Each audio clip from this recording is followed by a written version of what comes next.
Hi golfers, welcome to this week's newsletter.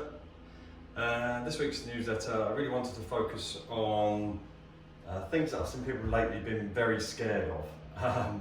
Not spiders, not ghosts, but mainly the lob wedge. Generally when the loft gets within a 60-degree loft, it's a very, very useful club, and especially around our club here where we have lots of raised greens, so you're constantly missing the green 10, 15, 20 feet beneath its surface. And a lot of people tend to worry about obviously catching the strike clean and thinning the ball 50, 60 yards, maybe into the bushes at the back of the green.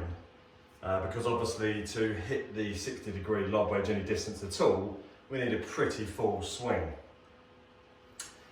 Now, I wanted to try and make sure everyone that has one, or doesn't have one, does have one and does use it.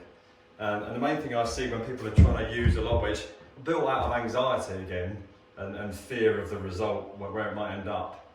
But it primarily starts from a technique problem. And I might be teaching you to suck eggs here, but at the end of the day, like all good golf strikes, the club has to work downwards. The club has to work downwards, it has to descend into the bottom of the ball, and the ball then works up the club face and takes off with spin at roughly that angle on the club face. Obviously when we start to panic, we start to try to lift the ball over the object rather than using the loft on the club to get it over it. So what we tend to see then is people swing far too far back. They then get panicky halfway down their downswing, slow down, and then hang back on their right side in trying to get the ball airborne.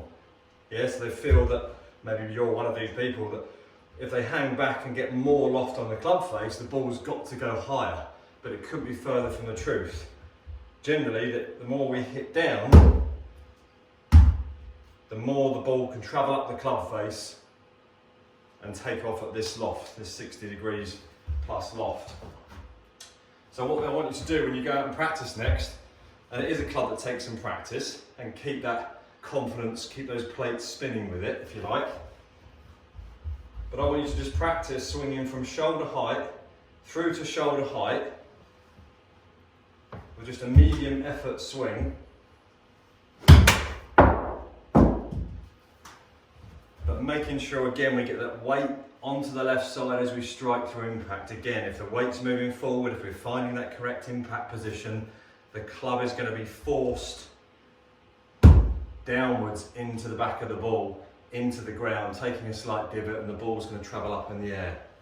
So let's get away from the thought of worry and what might happen. Let's get some good quality practice and therefore good history in your mind that you can play the shot.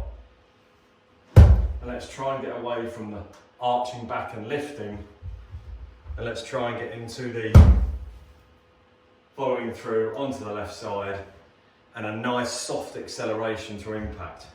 But one thing, when you get out on the practice ground and practice this, each time, especially at first, even if you duff a few first, try and make sure you take some form of a divot.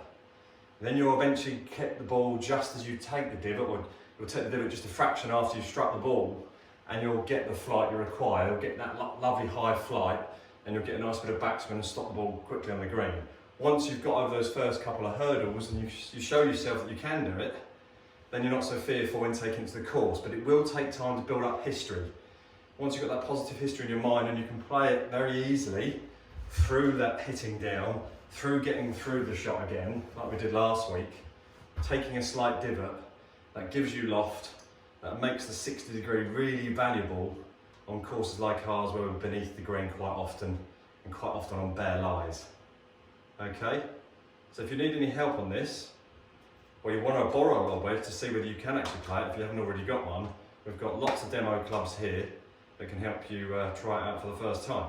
If not, if you're struggling with it and you'd like to relearn it and maybe tick off a few problems that you've got with it, then come and see us in the shop. Come see me, Mark, or Chris Croucher, my new assistant, and we can sort that out for you. Okay. As I mentioned briefly in the last newsletter, we've now got Nike for sale in the shop, clothing. I don't do golf clubs anymore. But we also brought back in TaylorMade as one of the leading manufacturers of golf clubs as well. So again, if you're about and you want to try some TaylorMade products, or you simply want to come and look at our new clothes, then please do. One last thing, from Friday, as I'm sure you understand, there is a law coming in that if you're visiting into the shop, you will need a face mask like we'll be wearing to be in the shop. If you're quickly popping past just to grab a drink, Mars bar, glove, balls, general accessories that really doesn't need you to come into the shop, then obviously you can still get that from the window around the back by the 10th tee, which will obviously stop you having to wear a mask to come and purchase something that way. Okay, it's a bit of a pain. It's obviously for both of our safeties going forward, and hopefully it will kill this virus off once and for all. I hope you're all well, hope you're enjoying the sunshine, and we'll hopefully see you all shortly. Many thanks.